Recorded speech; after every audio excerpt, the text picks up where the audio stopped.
Mas Burhan, karena kita akan menuju ke istana terlebih dulu untuk melihat laporan langsung dari sana. Sudah ada jurnalis Kompas TV Cindy Permadi di sana. Cindy,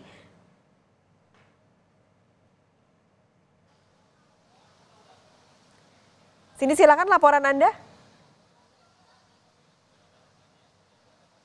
Iya, pas kalis untuk agenda makan siang ini masih berlangsung karena tadi kita sama-sama lihat ya kurang lebih dimulai sekitar pukul 12.30.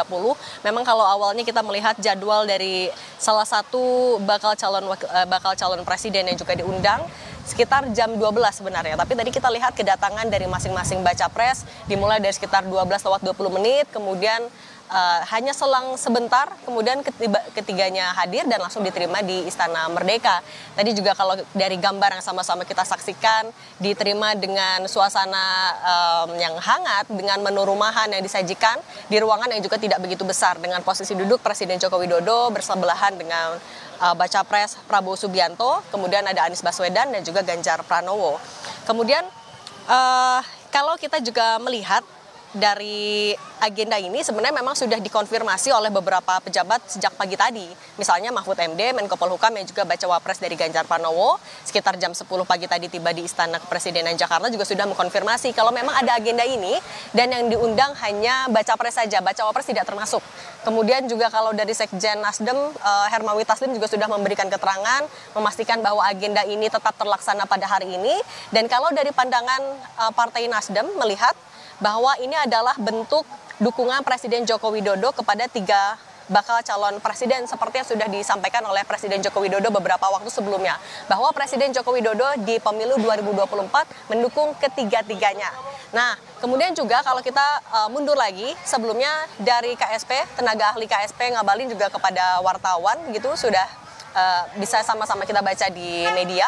Juga sudah pernah menyebutkan bahwa ini sebenarnya memang sudah direncanakan, kemudian ini menjadi yang ingin ditunjukkan oleh Presiden Joko Widodo atau yang ingin disoroti adalah bahwa Presiden Joko Widodo mau memberikan legasi atau peninggalan berupa rekonsiliasi. Jadi meskipun nantinya pemilu 2024 sudah berakhir, rekonsiliasi atau dalam arti lain kerukunan di antara para baca pres ini yang sama-sama nanti akan bertarung di pemilu 2024 ini tetap bisa dijaga. Nah, ini yang sama-sama tentu menjadi harapan semua. Dan yang menarik juga Pak Skalis, ini adalah pesan yang sama kurang lebih yang disampaikan oleh Presiden Joko Widodo tadi sekitar jam 11 ia memberikan arahan kepada 133 penjabat kepala daerah yang ia tunjuk.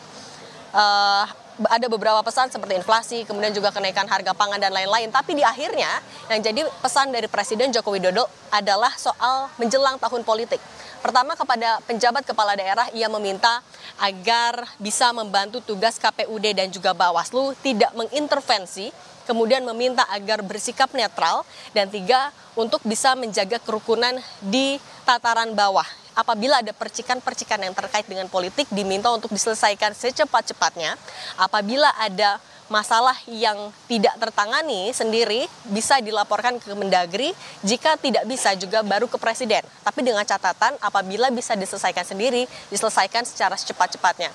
Pemilu damai, pemilu yang sejuk ini juga memang menjadi pesan yang berkali-kali disampaikan oleh pemerintah dan tentu saja ini juga jadi harapan bersama-sama. Nah, terkait juga kembali lagi soal agenda makan siang pada hari ini yang sama-sama kita tunggu apakah nantinya akan ada keterangan pers langsung dari Presiden Joko Widodo beserta dengan 3 baca pres yang hadir pada hari ini atau nanti akan disampaikan melalui staf-stafnya yang lain. Pas Kalis masih sama-sama kita tunggu. Ini tapi kalau melihat agenda Presiden hari ini memang sudah tidak ada agenda lagi kah, Cindy, sehingga kita mungkin untuk memperkirakan ini kira-kira akan usai pada jam berapa karena Presiden sudah ada agenda lain. Adakah agenda lain yang harus dijalani Presiden pada hari ini? Ya, di hari Senin ini bisa dibilang agenda Presiden Joko Widodo cukup padat. Sebenarnya tadi pagi misalnya harusnya turut hadir dalam agenda groundbreaking LRT Velodrome, tapi tidak hadir karena ada agenda internal informasinya. Kemudian tadi juga ada agenda sekitar jam 10, kemudian jam 11 juga tadi ada pengarahan kepada 133 penjabat kepala daerah. Nah, nanti siang setelah ini juga masih akan ada ratas-ratas lainnya, termasuk nanti sore ada ratas terkait bagaimana sikap Indonesia terhadap perang Israel dan juga Hamas. Artinya kalau kita melihat dari padatnya agenda Presiden Joko Widodo pada hari ini, kemudian juga melihat beberapa agenda dari baca pres lainnya, tampaknya agenda makan siang ini tidak akan berlangsung begitu lama. Bisa jadi sekitar jam 1 atau mungkin setengah 2 maksimal, agenda makan siang itu akan selesai. Kemudian nanti sama-sama kita nantikan apakah akan ada keterangan langsung dari Presiden Joko Widodo soal apakah betul seperti misalnya pernyataan dari KSP bahwa ini adalah juga bentuk untuk menunjukkan bahwa pemilu 2024 harus berlangsung secara sejuk, ataupun juga ada pesan lain. Ini yang nanti sama-sama kita nantikan dan akan kami update kembali, Paskalis. Baik, terima kasih Cindy Permadi melaporkan langsung dari Istana Kepresidenan Jakarta.